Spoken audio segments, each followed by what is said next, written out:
Anthony Morel est là. Et tous ses fans. Vous savez qu'il a des fans partout, Anthony. Arrêtez, Jean-Jacques, Fan dis pas ça. il a un fan club. Oui, Anthony. S'il y a bien un domaine que la technologie est en train de changer, révolutionner, c'est celui de la santé. Aujourd'hui, avec vous, mon cher Anthony, on fait un tour.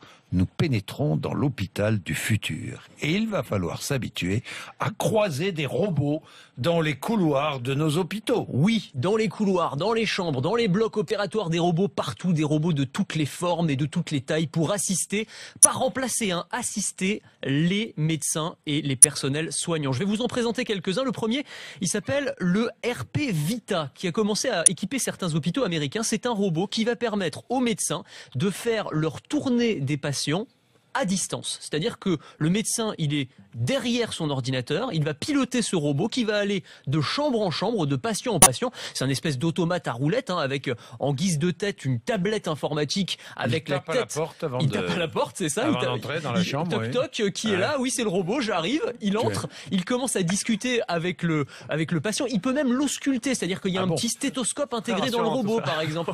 Mais non, mais attendez, ça a plein d'intérêts parce que ça va permettre, par exemple, à vous qui êtes à l'autre bout du monde malade, d'être soigné par votre médecin traitant. Il est mignon en plus, il a l'air plutôt sympa. Il avance avec son écran. Là. Il avance tranquillement et donc le médecin, votre médecin traitant qui est à des milliers de kilomètres de là, eh bien peut quand même vous consulter. Vous allez pouvoir aussi. Il tend la main, il dit bonjour. Alors il dit bonjour, il tend pas la main, non, il a pas de main. C'est un robot manchot, vous voyez, mais il a quand même une tête. C'est quand même le plus important qu'on puisse discuter avec le médecin. Voilà. Bon. Ces robots vont accomplir toutes sortes de tâches compliquées, répétitives ou ingrates à la place des infirmiers, des infirmières, des aides-soignants ou des aides-soignantes. Exactement. On pourrait se dire que l'arrivée des robots, ça va déshumaniser la médecine. Pas du tout, c'est l'inverse. En fait, on va abandonner les tâches ingrates au profit des robots et puis on va justement se concentrer sur l'humain. Les tâches ingrates, c'est quoi? C'est, par exemple, apporter des médicaments d'un point A à un point B. Ça prend du temps, on fait des kilomètres, c'est pénible. On a un robot qui s'appelle le Tug. C'est une grosse armoire roulante qui fait ça très bien. Il fait ça très bien. Il est configuré pour se balader dans les hôpitaux avec des médicaments.